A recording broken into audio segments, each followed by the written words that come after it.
Hello, hello, and welcome back to another episode of Aligned Attraction. Today, I have the great pleasure of being joined by another powerful, badass woman that I met at a women's circle, a group, a really powerful group here in Austin. And she and I got fast into conversation. I knew that I had to have her on the podcast because of the way she walks through the world, the love she radiates, and the intentionality with which she lives her life. So, let me give you a little bit of background about Heather. So, Heather does executive coaching and emotional intelligence related training and facilitation. She also does conflict mediation for companies ranging from startups to Fortune 100 companies. She's worked with companies like Square, Uber, and Siemens. And she speaks on EQ topics, which we're going to get really into today. She's conducted many empathy trainings for Fortune 100 executives. And her long-term coaching clients, one of her clients is a founder whose private company went from 40 million to over 1 billion in valuation over the course of their coaching. So this woman is helping people create incredible results across the board. And she's an expert in running events to facilitate group bonding as well as EQ deepening. In the past decade, she's trained and mentored over 300 facilitators. And for 5 years, she ran and co-grew a relational skills training group in Austin to the largest in the world, from 10 to over 2,000 members.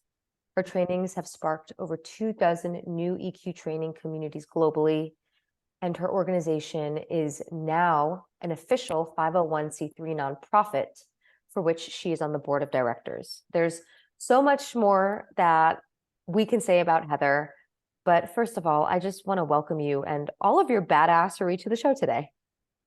Thank you. I'm so glad to get to see you. It's such a treat in the middle of my day to be like, oh, I get to do this thing with Lee. This is great. I know, it's awesome. I'm so happy you're here. I typically do have guests introduce themselves and a little about their story right out of the gate. However, I want to flow with intuition today because a lot of the work you do is all around empathy and emotional intelligence. I would love to hear how your work has impacted your personal life and vice versa. Like, what is the connection there? Because empathy in the workplace has probably long been thought of as a soft skill, something that would be a nice to have. And we're finding that it's so important because human connection and relationship is at the core of everything. So, what are you seeing in the workplace around empathy, and how has that impacted your dating and love life? Yeah. Thanks for checking. I often say that the landscape of receptivity to EQ training, empathy training, et cetera, in the workplace, when I first started, I moved to San Francisco with nothing lined up, 6 months worth of savings allocated for runway. And it was terrifying. I was like, I'm just going to talk to people until jobs happen. And at that time, it was more like everything's on fire and the ship is going down. So fine, we'll try this thing. Or the company was really forward thinking and already enrolled, but there wasn't much in between. And now companies are a lot more enrolled. It's the zeitgeist has shifted. Thank goodness. I'm a big believer in the importance of this work. And an interesting crossover, I think, in personal professional is the importance of psychological safety. And there's, you may be familiar with Google's Project Aristotle. The most effective teams are the core ingredient they identified, not going in to find this, but just who are our most effective teams, what are they doing or not doing? The most important thing by far is psychological safety, and empathy is a part of that. But just, am I open to asking a question that might be dumb, speaking up when I'm uncomfortable, having hard conversations, that there's way more creativity and innovation on teams, more efficacy. And then in personal life, of course, like belonging and there are those little micro or large fractures that I think can happen between people that I call withholds or clearing conversations of like, a friend of mine describes it as it's like there's a pane of glass between us and maybe it's clean and sparkly and we can just see each other perfectly. But over time, these little blotches can get on it, and taking the time to clean that off and clearing up the relationship, I think is very important. Absolutely. Okay, first of all, thank you for sharing that. What an incredible story of really not only inspiring value around empathy in the workplace, but also really creating value around that. I'm not surprised at all to hear that psychological safety is the number one thing that allows people to thrive. And it's honestly really where growth comes from. When we feel safe, when we think of children who are in this, this immediate circle of their mother's care, when there is safety, they know they can go venture beyond and always have mom's care to come back to. And I think the Hmm. same is true in any of our growth and expansion as humans. Do we feel safe within ourselves and within our relational constructs to be able to take risks that cause and create growth and expansion? Hmm. Absolutely. I love your eye on this. I feel so aligned in this.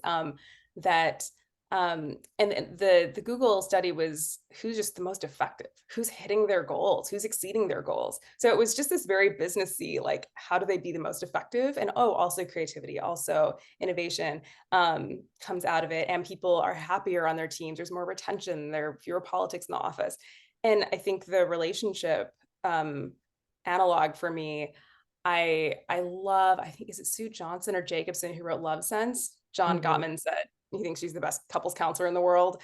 So it's like we have information about I see you smiling. I imagine you know her work. Yeah, it's like people, we have information about how love works, just like there used to be when child development books first came out. People were like, I know how to be a parent. I don't need to read about child psychology or child development. And I think that's shifting too, of like, oh, we can learn how to be in a relationship. And she thinks of love marriages versus the business marriage or an arranged marriage for family alliance and land purposes, um, are about creating a safe harbor where this person in all the storms in life, this is a safe place I can come back to. This is my rock, my grounding. And because of that dependence on one another, I can be more independent in the world. That she thinks that there's this stigma around like, oh, you shouldn't be dependent on your partner. She's like, no, you like it's healthy to have this like deep safety and belonging with one another, and then we can go be so bold and do Mm. bigger, more beautiful things that are purpose aligned. Absolutely. Hell yeah. It's like the Mhm. difference between hyper independence on one end of the spectrum, Mhm. codependence on the other, and Mhm. interdependence Yeah. being the place that most of us wish to strike because that's the place that feels most grounding and Mhm. expansive. Okay. So, in my short time of knowing you and in having conversation with you, there's a certain energy that I'm struck with, which is that you have done a lot of inner work in cultivating a really deep sense of inner safety and inner knowing. Mhm. And people typically don't mistake that quality in other people. So I know that there is something. I'm curious to hear a little more about your background and where you came from and what key things along the way you felt have really helped cultivate you and forge you into the woman you are now. Mhm. Yeah, thanks. Wow. I love that question. And the so just speaking from like what pops to mind first, is that I've been through hardship and trauma. And like there's a trait that I really appreciate in the people I'm close to and that I want in a partner, of if I become peripherally aware of an uncomfortable truth about myself, I will ultimately get curious and turn towards it rather than like, "Ooh, close that closet door, don't look in there." Everything will just fall out if I do. Um, so I really value growth, and I'm so grateful that my younger self like had the insight. At some point I realized I had identified as just, oh, I'm just traumatized. I've been through these hard things in my childhood, and it just means I'm going to be a different person. That's sad. I wish I hadn't been traumatized in that way, but this is just me now. And at some point thinking, wait, I didn't choose that. Why would the several decades, the rest of my life be defined by something that happened to me that I didn't choose as a child? And even if it takes me 50 years of self work, maybe at the very end of my life I can be this like flourishing person that I imagine I would be like had this not happened. It was like this paths diverging. So I had this insight, I think my sophomore year of college. I was like, okay, all right, I can start picking at this and working at it. So I don't know if I've diverted from your question, but that uh, that made a huge impact on me, and just starting to do self work. I'll pause there because I don't remember if I've tangented too far. Well, what you have done is evoked a lot of emotion in me because that's such a powerful moment to create. And I was going to say arrive at as if like, but I don't think you're passively, Hmm. going through a thought like that. There is a lot of intention in forming a thought like that and holding that thought and exploring a thought like that, where you say, okay, if I didn't choose the trauma that happened to me, then why would I have to live from that? That Hmm. one thought changes an entire life, changes an entire trajectory.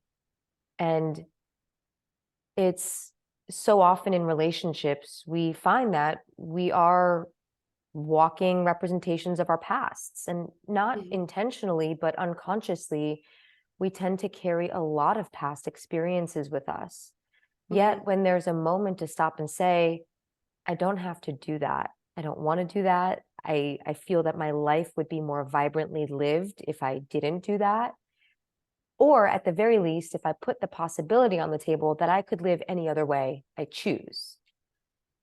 And if I choose the Hmm. trauma, so be it. At least it was a choice. Hmm. And there are other options available to me. Hmm. That is a very simple statement with a very profound effect. Hmm. Yeah, I have a friend who said once, the traits we do not choose have the most power over us. Whether Mm, it's choosing to keep this trait, like you can stay, or hold on, I need to reevaluate this. And that was an arc I think you and I have talked about in the past, is that um, getting into emotional skills training, there was the like just general trauma work and how do I relate to my traumas, and which I'm such a fan of trauma work. I think everybody has trauma is my assumption. And I mhm, think it's so important for people to do this. It's just such a different world. It felt like doing EMDR, it felt like magic where mm, situations would happen after sessions and I would brace myself waiting for my nervous system to react. And I was like, oh, like that's a little upsetting, but I feel pretty fine. Like that just wasn't true before. I didn't realize that the type of like intensity and nervous system activation didn't have to be how one lives. And I had a therapist who said, like, you don't need to live with that. mm. You can shift it. I have a friend who his grandmother had lived through Nazi occupation of Amsterdam, and she didn't sleep well from the time she was like 14 till she was in her 90s until she did some EMDR. Yeah, Wow. Will you just her briefly grandson. describe what EMDR is after you share Oh, that? sure. Yeah, yeah. Just her grandson got her to do it, and she was just like, "This is amazing. I don't hear bombs going off in the middle of the night all the time." Um, and so EMDR it's a type of trauma therapy. It's not the only one I've done, but it uses bilateral stimulation of the body, left, right, left, right. It could be visual, auditory, or tactile. And you revisit the place of trauma where you're like a little bit activated, not too activated, and then they run the machine or do the process, and it's you start to metabolize. I think that's a common thing, is my uh somewhat layperson understanding. Professional, I do know a fair bit about trauma to at least know how to reground someone, recognize what's happening, but it's like with most trauma work, my understanding is you bring it up so it's a little activated and find safety, and like Mhm. soothe it, pay attention to it, let it finish processing what was at the time too intense for the system to process. So it just backlogged it, set it aside. Yeah. Thank you. I know that people listening will be like, what is that? I Yeah, need to know, totally. given the implications that it has as a modality. And I've heard many, many wonderful things about EMDR, though I've yet to try it myself. So it's on my Mhm. list. Yeah. Okay. So, Yeah. and oh, and the thing I was leading to with all that, it was just my choice to start doing emotional skills work because I realized I'd gotten intermittent feedback that it came across as invulnerable. They're like, oh, Mm, you're like, I'll be happy and playful, but I wouldn't show sadness or hurt vulnerability. And at first I was like, whatever, there are billions of people in the world. Not everyone's going to get me. And then when a close friend of mine said, oh, that thing that just happened, that's the first time I've seen you be vulnerable. I was like, oh, I have definitely been vulnerable in front of this person before. And if Brene Brown is right in her Power of Vulnerability TED Talk, which was like quite new at the time, this was like 2012 or so, when I had this thought, I was like, okay, if Brene Brown is right and vulnerability is essential for deep connection, and I deeply value close relationships in my life, and my close friend can't tell I'm vulnerable, then this is a problem for me. So I Mm. started going to authentic relating games, this modality that I've dove, I don't know, the past tense that I dived into. Um, because I was like, I need to be able to cry in front of people when I'm upset. I need to like for them to feel it and get it because someday I'm going to go through a tragedy and I won't be able to express. So that was my goal initially, and it turned into a whole career. But Okay, so you know, that's how the career started. yes, Okay, so it was a personal foray into something that felt challenging for you, that was reflected back to you. You found the world of authentic relating and you're like, holy shit, this Mhm. is like the best thing ever. And then you realize that you needed to bring this to the world in the ways that you saw fit. Is that kind of how Mhm. it played out? Or like what other things happened along the way? Because then I want to dive into that world. Yes. Well, it started off of, okay, I need to be able to be vulnerable in front of people for them to feel me when I'm in intensity, to at least have that option in my Hmm. toolkit. Yeah. Um, and because there's a whole thing of like, can I feel what I'm feeling without being hijacked? My hypervigilance and whatever, I very much trusted myself to like, I will not get hijacked by it, but like, can I feel and express and move through it in the company of others? Um, and so it started off as that. Then I was helping train facilitators, and I'll say like there's so many modalities out there and so many paths. And I think this is a path. It's not the path. It's just anything that does that work of let me be with my feelings. And I think of it as capacity for intensity as well as tools. So there's the capacity to be with intensity without um like trying to eject from the situation or numbing out, Hmm. going into posturing or puffer fish, as some of my friends say, of Hmm. like lashing out at loved ones because you're activated, or collapsing and turning inwards and hermit crab. So Hmm. capacity, and then the tools of, okay, I'm here, there's an intense thing happening, but what do I do? What do I say to this person who's going through a hard time? Or how do I communicate my boundaries or whatever? So it was a process of learning that. And as we became a nonprofit and we're thinking about our mission, well, it's like LLC, nonprofit, what's our purpose? I realized that I have a belief that these skills are important for the world. I think a lot of ill happens when people are hurting emotionally on some level. Yeah. And whether or not they're trying to hurt others, if this happens, um and also rehumanizing people and getting our shared humanity across perceived divides. I think this is all very important. So I was like, okay, counterfactually, what's the rarest, this is my logic side, like what is the rarest thing I can contribute in my lifetime? I'm half Tamil. There's a Tamil proverb that says many drops fill a bucket. um and so I was like, what are the maximum number of drops that I think I can contribute? And so that's why I moved to the Bay Area, working with tech companies and whatnot, because I thought there's a whole swath of society who would never self-select to come to authentic relating games or take an empathy training. But if they say, oh, it helps our bottom line, oh, these corporate heroes that I look up to are doing it. So my goal is to work with the most influential people or entities. Like if I could work with Rihanna or Taylor Swift, like amazing. Just and maybe they're already great at these skills, but just people who influence the mainstream and create a bigger ripple effect has been my goal. Mm. Hell yeah. Hell yeah. There's so many things you said in there that I really want to come back to. Um, among which were the fact that when you started on this journey, one of the things that you realized about yourself is that um, you didn't navigate vulnerability, certainly in the way you do now. Mhm. How do you define vulnerability, and what other like core points along the journey became initiations for you? Typically, like, we'll go through an initiation when we just get brought to our knees and it's like, fuck, Mhm. I need to look at this, explore it, shift it, whatever that is. Mhm. That's the second question. What were those key moments that really allowed you to become who you are today? Because we're talking about you in a professional context, but we're going to talk about you as a woman in dating and love also. Yeah. I wish I remembered offhand. I love Brene Brown's definition. It's something about um, speaking up or showing emotional exposure when there's uncertainty.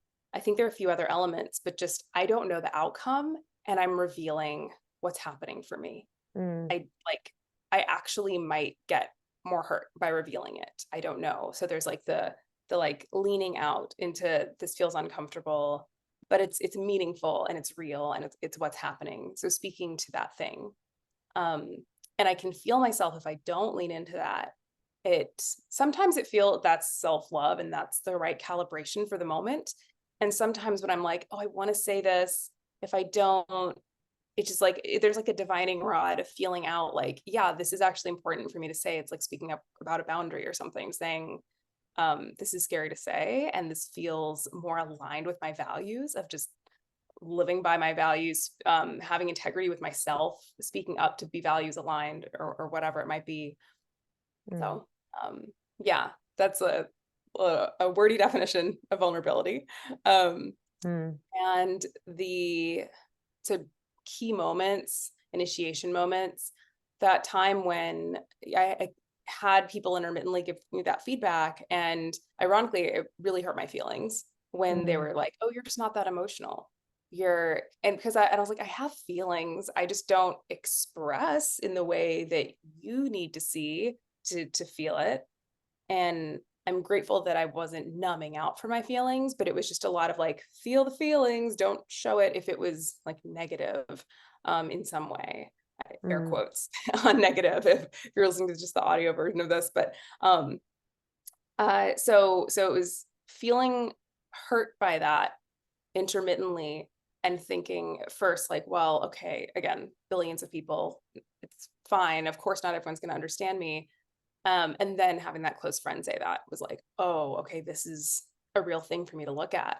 And mm, it was also really frustrating because I thought I've worked on this.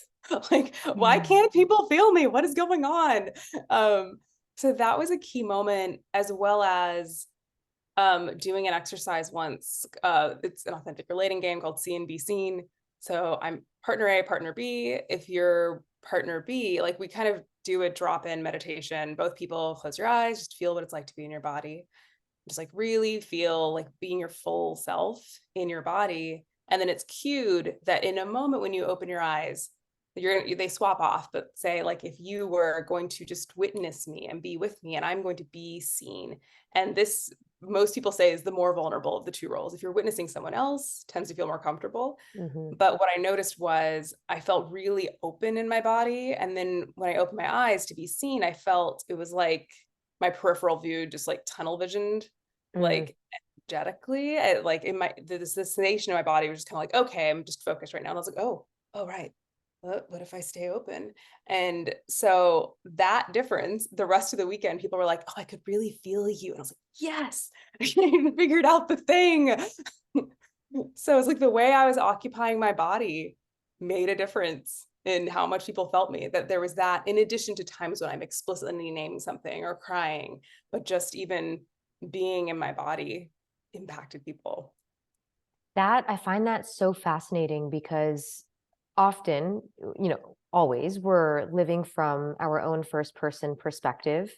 Mhm. And it's easy to think like, oh, of course I show my feelings. Of course I reveal myself. According to my Mhm. internal operating system, I do that thing. I show up in that Mhm. way. Mhm. According to other people's perspectives on that same thing, we may or may not meet their quote unquote standard for that thing. Mhm. And I find it fascinating that up until that point, relatively, you perceived that you were an open person until you Mhm. received the feedback. And then you had this embodied experience. You're like, whoa, Mhm. now I have literally just inhabited a new somatic space inside of my body that is radically different than I've ever inhabited or experienced my body and my perspective and my level of openness before.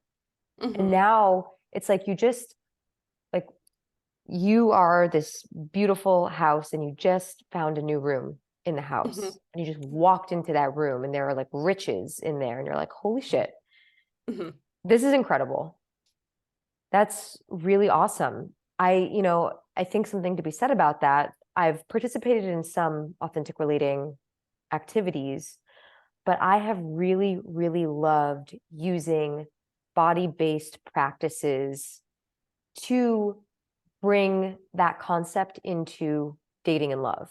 One of the ones Mhm. that I used yesterday in a program that I'm leading for single women who are calling in love is I had them stand on both feet, hips over toes, and we just tipped back and forth from the Mhm. heels of our feet to the balls and the toes and back and forth. Mhm. And as we got comfortable in that rocking movement, I asked them to rock a little more forward to really meet the edge where they may almost fall over, but where they can still really self facilitate. And then rock backward and meet the edge on their heels where they may Yeah. almost fall over. And so we got this embodied practice in pushing edges and then noting the somatic response. If the heart starts beating faster, if we start getting sweaty, what's happening, and also becoming metacognitively aware of the fact that we can push edges and we're still good. And Mhm. if we happen to tip over and have to stumble to find our balance, that we do. We Mhm. don't let ourselves fall to the ground. Some may, and that's also fine. But typically we'll put our foot down and we're like, okay, almost fell, I'm good. Mhm. And it's sometimes challenging to push edges in dating and love. And when we get those kinds of practices, that is, still in the practice arena, but not while you're on the date, not while you're asserting a boundary during sex or elsewhere, we Mhm. get to feel our ability to self-regulate and self-facilitate in some really important ways. Mhm. I love that. I just feel so lit up hearing that. What a beautifully embodied experience. I love things that let people like notice the like, oh, this is what happens in me. Because people can hear the concepts all day long. And it doesn't necessarily, it just isn't the same as having that embodied learning. That's such a Yeah. beautiful exercise. I love that you did that. Yeah. Yeah. It was a lot of fun. Okay. So we were talking about vulnerability. You were at this event and you got this incredible experience where you just felt open in your body and everyone could feel you. Mhm. As in your personal life, what impact did that have on how you navigated relationships, be they romantic or otherwise? Mhm. Yeah, I think that it's made a big difference in how I feel on like a nervous system level to other people. I love the framework of system one and system two. Daniel Kahneman, Nobel laureate scientist of like, there's our system one is like embodied gut intuition, and system two is the rational analytical. And system one massively steers people. There are even people with split personalities, or one personality can eat a food and be fine, and the other personality in the same body is very allergic to the food. Mm, So it's sort of like an epigenetic thing, but like, oh, what is just my gut reflex to this? And I think there's a very big difference when I'm embodied, when I'm grounded. I've even like after Vipassana meditation, my friend had this cat who hates brunette female humans. And it came up to me purring after I did a Vipassana 10-day meditation immersion. And I feel like there's a subtle difference, like babies and animals respond when somebody's truly present, for example. mm, So yeah, these subtle things our nervous system knows, even if we can't cognitively describe it. yeah. Yeah. And what was dating like before that? And what was dating Mhm. like after? Like how were you different? And how was the quality of your interactions with your partners different? Mhm. Yeah, great question. I mean, I definitely had some big heartbreaks in my late 20s and then in my 30s. I had a couple of significant ones that were um like game changers in a temporary sense of me just being like, I'm sort of stepping out away and just going to take care of myself for a while. So they redirected me for a bit. And um yeah, certainly the embodiment makes a difference in noticing what I'm a yes to Mm, and like what lands or doesn't. I think younger me or past me was so wanting a particular mythology to play out that I was just really trying to shove reality into this shape that I wanted to see. And cost me a lot of time and tears and efforting. And so that has shifted. Mm, And also just with having more tools, being with more intensity, it's significantly changed the way that I show up in conflict in relationships and navigating my partner's tenderness when there's vulnerability there. I had a recent ex of mine said that he's like, one, you're the most loving partner I've ever been with, like having deep access to my love and affection and not like, oh, it's too much. I need to clamp down. And also that he'd never had someone be so grounded and with him and navigate intense conversations as well. He said he would say, he's like, well, in my past relationships, both parties would say things we didn't really mean in the moment, like an ad hominem attack, like, you always do this, or you're this way, and you never blah, blah, blah. And he's like, you've never said that in any of our conflicts. And when he said something to me afterwards in a different, once we like a day or two later, I had told him, like, hey, I'm not okay with being spoken to that way. I require a high degree of kindness, and I'm not okay with you saying unkind things. And I feel like teary saying that because it was such a like growth moment of my past self. Also, I often tell people I have a lot of access to my feelings because of the work wonderful. I do. Um, but yeah, that shift of thinking, like, what am I even allowed to ask for or demand of a partner? Like, this isn't okay. And he was so apologetic and he's such a good man. It was just he got hijacked in the moment. And I was like, this can't happen again. Um, so anyway, just that like clarity in myself has Mm, shifted. But being able to hold space, and then it's like, what are my standards of my partner?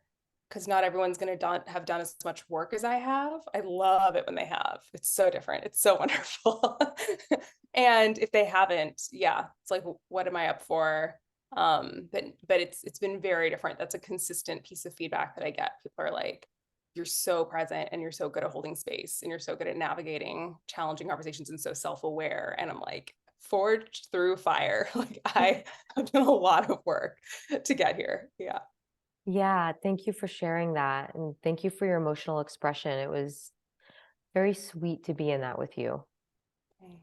Yeah. Yeah.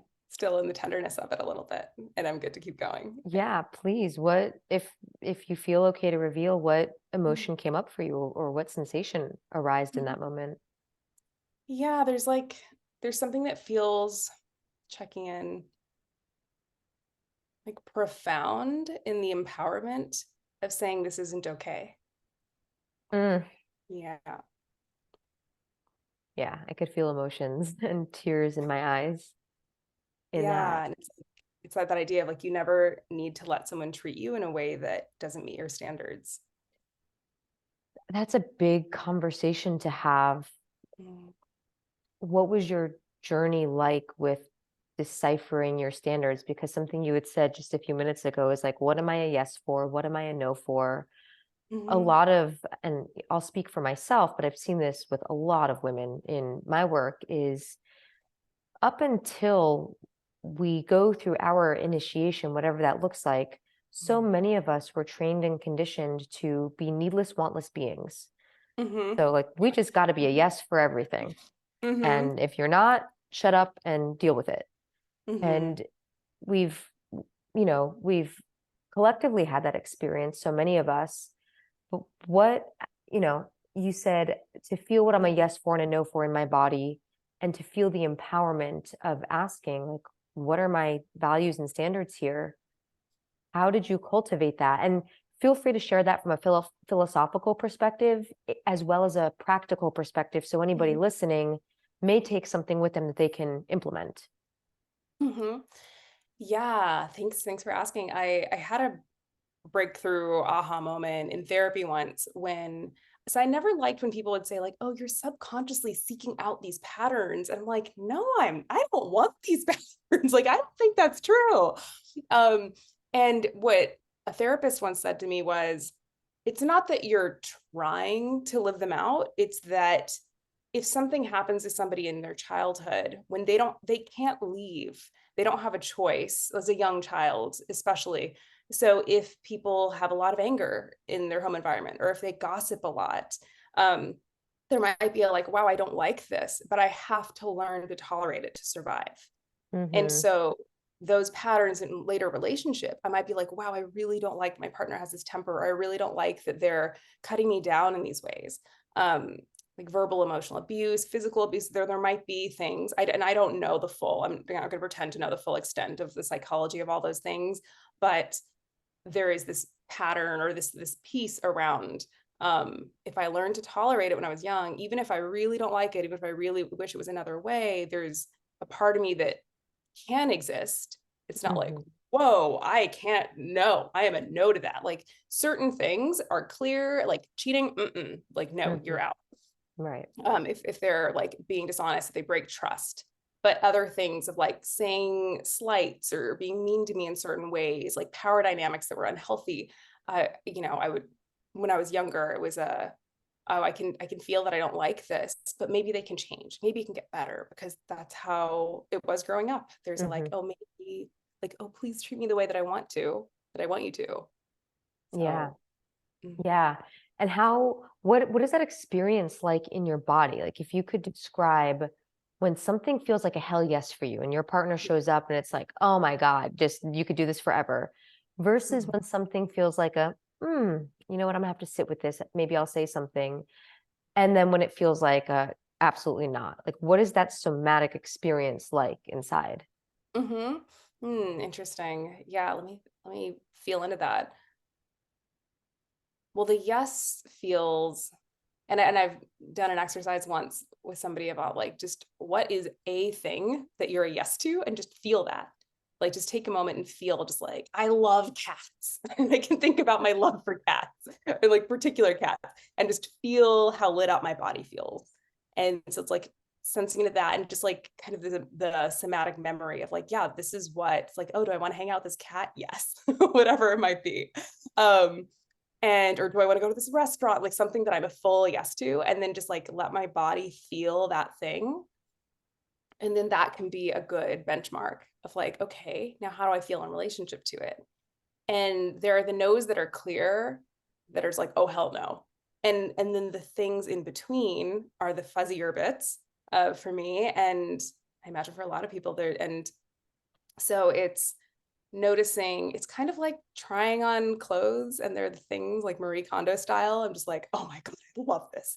And they're the things where I'm like, yeah, I mean, like, I want to like this, where I'm like convincing myself or trying to convince myself.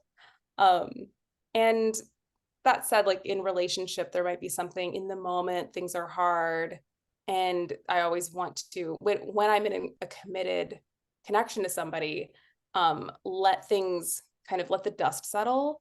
And I might like bookmark, okay, right now this feels really bad in the moment. And let me just check in with myself for what's intuition versus like pattern and of fear response. So just trying to discern that. And as I'm saying this, I'm like, wow, do I have a expressible somatic practice around it? But there's just the notice in the moment, notice afterwards, knowing what my values are, and and also how does the other person respond? Are they open to feedback? Do they try, and do they do better? I have a Mm. friend who is in a lovely marriage now, who he and his wife almost, though they did break up, and she went back to him and said, I realize I have this pattern that shows up in conflict. Will you please give me another chance? And he was like, how often has that worked? But he's like, sure, okay, we'll try. Cause she's like, I'm going to do better, I swear. And then she did. And they're married and they're really happy. So I think there are things where if a person's really trying, um, that matters too, because we're all growing and learning. Yeah. Um, yeah. Mm. Thank you for sharing that. Okay, so I want to switch gears a bit in in parallel with feeling that hell yes in your body, and you're like totally lit up. Mhm. Something that we've talked about offline is this man that you're calling in, whether Mhm. that feels like an immediate thing or at some point in the future. Mhm. When you tune in to who this person is, what kinds of qualities they embody, if if me bearing witness to you right now in this moment in real time, and anyone listening bearing witness at any other point in the future, could hold the intention with you and for you that this man find you at exactly the right time in the perfect way, who Mhm. is he? Yeah. Oh my gosh, I love that. Yes, total invitation for anyone listening to match make me and call this in. Um, so when I imagine this man, he's deeply embodied and integrated in his masculinity. So healthy integration of there's masculine and feminine, and I trust him to deeply hold the masculine, which the definition I like of that is ability to set and maintain the container, and the feminine dances within it. But Hmm. integrity, accountability, um, like not shying away from the hard stuff, setting and maintaining the container. So integrated masculinity has solid self-awareness and has done trauma work, has done self-work. I think I by the time somebody's reached sort of the middle stage of their life, I would hope they would have done that. And if they haven't, there's probably too much of a delta for me to move forward. And hmm, there's also like I think it's the big five personality traits. Like I am high on trait openness and trait conscientiousness, which isn't apparently not it's not a common thing. But being very open to adventure and experience and other perspectives and whatnot, and also and able to see nuance. That's something I really value, and it's also an adult development trait. But seeing the gray areas, not going into black and white thinking, perspective taking, um, and oh yeah, conscientiousness of someone who doesn't feel threatened by the fact that other beings have their own boundaries and preferences and needs. Which I think plays into the thing of like, oh yeah, women are here to serve me versus, oh, you're your own person. Like, yes, please like tell me what you need. And if it's in conflict with what I want, we'll work through it. Um, yeah. And of course, there's all the like attractive and athletic and like brilliant, someone who can keep up with me intellectually and has like a sense of wit and just, but I really appreciate insight. I find that like a verbal or rather mental sharpness. Um, that's something where if I don't trust my partner's ability to parse a situation, I'm not going to want their input on things. And I'm like, well, that seems sad. I'm just like, you just sit there and look pretty. Like, I don't want to hear, you didn't think through that well. I don't need to hear it. So, yeah. So, those are some things. I love that. I love that. And how do you imagine, how do you know you'll feel in this relationship? Like Mm. what of your qualities are really going to shine? Like what is this man going to bring out in you by virtue of him being who he is? Yeah, thank you. I love that. When I feel deeply met, and that any man in my world, really, romantic or not, is holding the masculine beautifully, I just get to like melt. Mm, And the part of me as a single woman who's a solopreneur, like I hold so much, and I love being able to just let go and trust that somebody else is holding the container, is tracking the things. It's not a person that I need to manage, but they are solid in mhm, themselves and the ground they stand on. And yeah, there's this like melty feminine. I get to embody that feminine more, like my nurturing side, my like devotional side. And like with that deep trust comes that devotion that feels mhm. so wonderful to melt into. Oh, I love that. I want to follow this thread. What does devotion look like for you? Mm-hmm.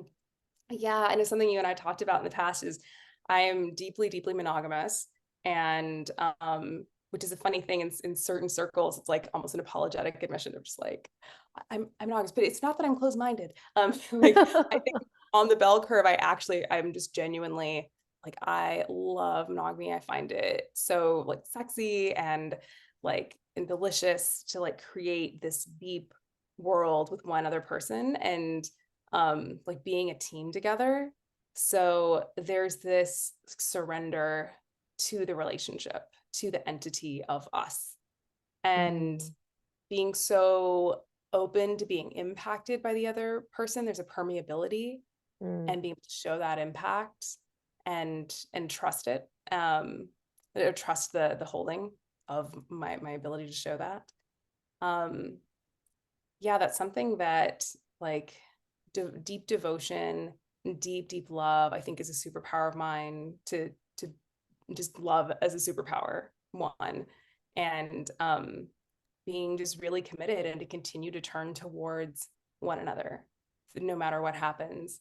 And so not a like, okay, well, we'll just tap out or give up if, I mean, there are things that could be massive trust breaks and deal breakers potentially. And I hope that never happens. But that aside from like the basic, I'm baseline taking care of myself, not being in an unhealthy situation. Yeah, there's just this just deliciousness to me. I don't know if I'm now starting to repeat myself, because it's just such a yummy place to occupy in my mind and body. Of just like, oh yeah, like I think I have a very strong nurturing side, and getting to just like fully indulge in that and not hold back. Yeah. Mhm. Oh, I can feel like a melty quality inside me right now, just being in that space, creating that space for ourselves, but also there's something very special when we cohabitate in that space with a man who's like really holding the fort. Like he's there. Mhm. And it's so beautiful to come by interactions like that, whether they're with a platonic friend, a family member, a lover, a partner, just to be in the presence of a strong, grounded, masculine energy Mhm. feels really good. Mhm. Absolutely. Yeah, I feel you on that. Yeah, and I have so many girlfriends who like will yeah, it's like I just feel it in my body. Like even if it's just Mhm. an acquaintance or whatever, somebody I meet, I'm just like, oh, you feel so good. Yeah. Yeah. Yeah. I remember saying to my partner, Ani, the first time we hung out after meeting, which was not romantic at that point. It was we were actually were talking about potentially working together. And we were in a coffee shop and he just saw right through something I was saying and asked a question about it in a Mhm. very loving yet penetrative way. It was just direct. It was like, there were no bars held, there was no beating around the bush. And immediately it struck me. And I was like, oh my gosh, wow, like this person sees me. And here I am now crying in front of him. We just met. And now I'm like pouring my heart out. And there was something about his way of being that called forth this vulnerable, heart open, expressive way of being from me that I don't always exhibit around everyone. Like there's a Mhm. time and place for that. And I remember hugging him after our conversation. Again, first time I'm seeing this guy. He held me in his embrace. And as I let go, I stepped back and said, I know we've only just met, and I don't say this to many people. There are a few men in my life that I feel safe with, and you're one Mm. of them. Mm. Yeah. That's so beautiful. Yeah. And it was that feeling of like I could just melt and fall apart or express or whatever. It would be welcome. Mhm. And that I imagine is potentially a similar experience you have when you just get that feeling in your body and you're like, oh, God, that feels Mhm. good. Absolutely. Yeah. Yes. Yeah. Yeah. Love Oh, that. I love that.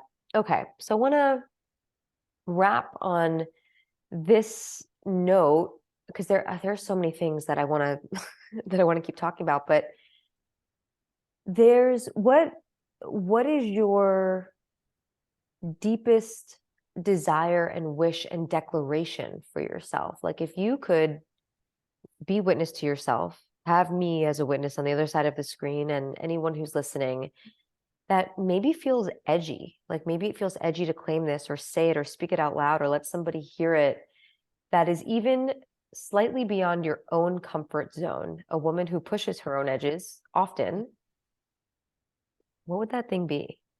Mhm. I feel into that.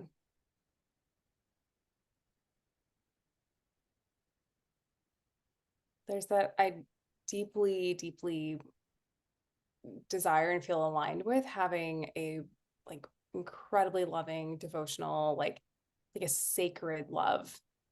And like it really to me feels like a spiritual path Hmm. of having Hmm. that with somebody else, Yeah. and to have that family, even if it's of two, because families can take so many forms. Yeah. Um, and so, yeah, deep desire for family and to be on each other's team and build together and cheer each other on. But someone who can go deep, who can handle all the love I have to give, and also love deeply themselves. And like, yeah, to keep choosing that vulnerability of like going really deep and creating so much richness and beauty together. Mm, I love that. I love that. Thank you for sharing. And so it is. Mhm. It has already been written. Mhm. Yeah. Is there anything else that's on your heart right now, whether related to what we've already spoken about, or even if it's like, feels like a hard left turn that would just feel great to express that you want to be seen in, witnessed in, whatever? Thanks. Well, I remember there was something that we had touched on that I just thought was so empowering and so Yeah, badass yeah, that yeah. a friend of mine said she was seeing somebody who was starting to, the way he was treating her started to shift from like courtship, oh yeah, I'm trying to woo you, to it didn't meet her standards. And she told him, um, the way you're treating me doesn't meet my standards of how I need to be treated. So we're going to go on a break for 2 weeks. And if you want to try again after that, you can. And it just blew my mind. This is years ago that I heard this story. And I've definitely used that with people where men just weren't up to snuff in how they were treating me. And that realization of like, oh, when somebody shows you what they are, believe them. And Mm, like, oh, this thing happened. Like I felt very hurt by this action. And I see that this is something you're at least capable of. It doesn't mean it's what you would normally choose. It doesn't mean you'll ever choose it again. And this doesn't work for me. But often I don't know how often, but like if there's a dating situation and something doesn't meet my standards, I'll say like, hey, I'm gonna step back and let's take some space. And if you want to try again, you can. And I am so open to you proving me wrong. Like I invite that. mm, mm, And right now, the way this has gone, this doesn't work for me. mm. I really love that second part that you added in there just now, which was like, hey, and I would love to be proved wrong. Mm-hmm. Like, and not as a jab, but as a way that's like, I want this to work. I Mm-hmm. would love for you to show me that you would like otherwise. And where things are at, it's not currently meeting my standard and what I know I deserve in relationship. So I Mm-hmm. love that there is a creating of a boundary and also an invitation back in. There Mm-hmm. is uh, the experience that that provokes in me is like, there is someone who solidly knows what they're a yes for and what they're a no for, but it's not a pushing away as much as it is a stepping back and then saying, but please come forward if and when there is a time that you'd like to approach things differently. I would love that. Mm-hmm. Yes. Yeah. It reminds me of what one of my friends says, we're constantly training other people on how to treat us, Yeah. like what they're getting away with, what or like what we're rewarding them for. And also I love that sort of Alison Armstrong style of like saying like, oh, when you do this, it feels so good to me. I love this thing. So there's the calling them in of Yeah. like, oh, I love this thing. Also, which I'm really enjoying implementing. Yeah. Are you reading the Queen's Code right now or have you read it before?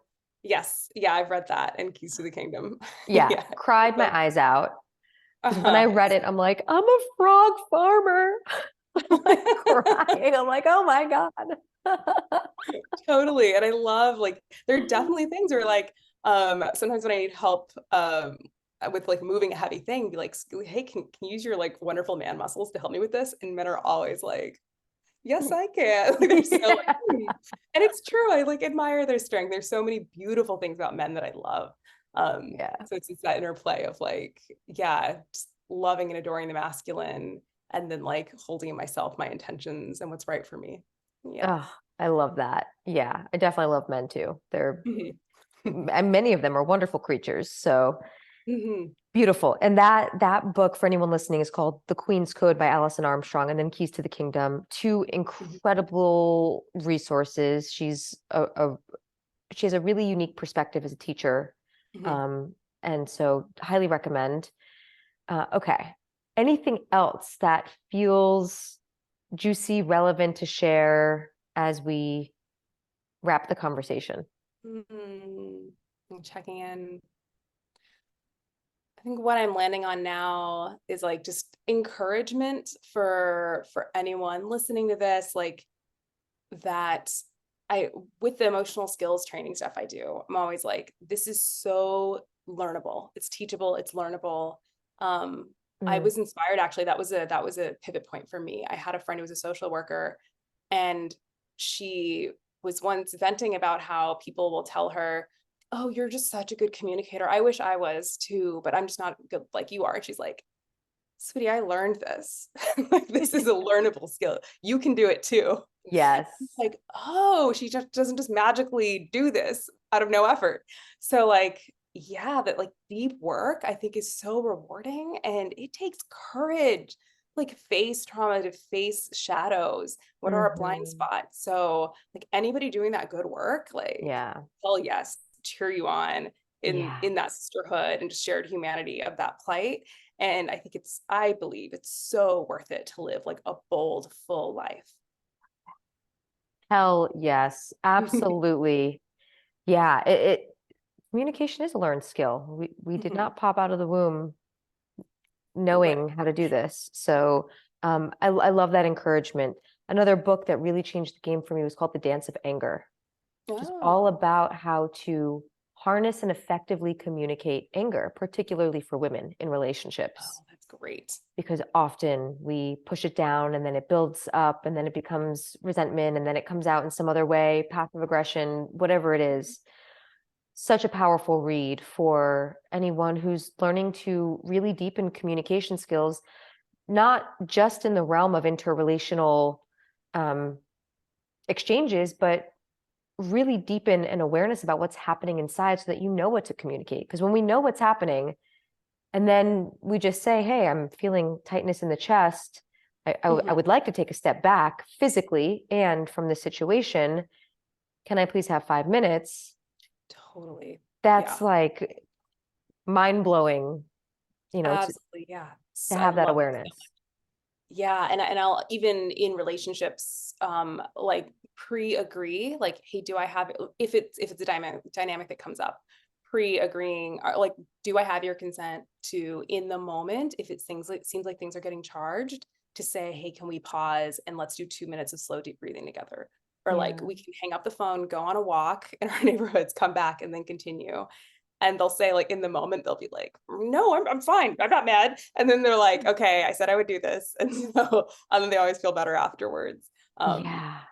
And by the way, there's a book I think is really cool, for anybody who's experienced hardship in female relationships, and also just the phenomenon of how women navigate challenging feelings, at least is it like broad American perspective, at least.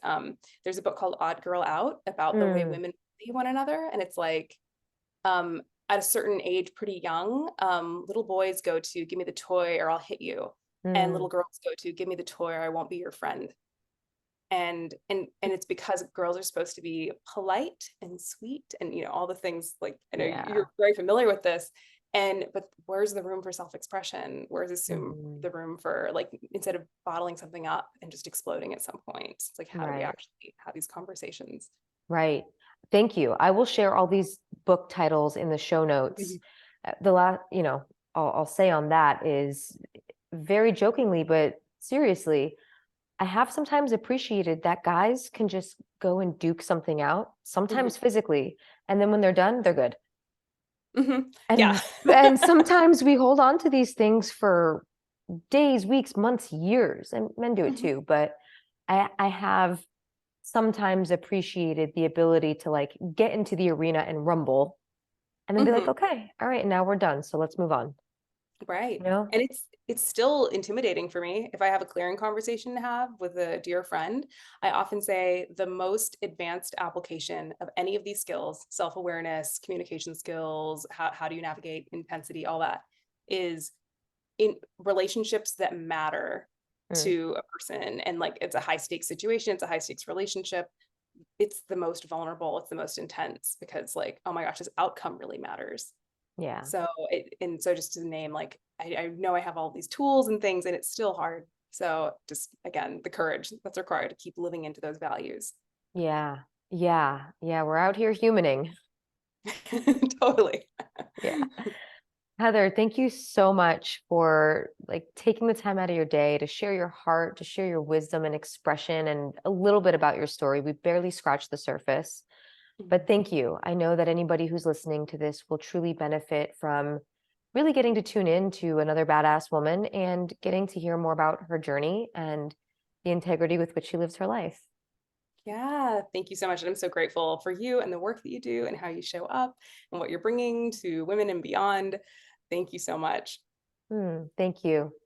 All right, everyone. I will have all of Heather's information in the show notes, along with all the resources we mentioned.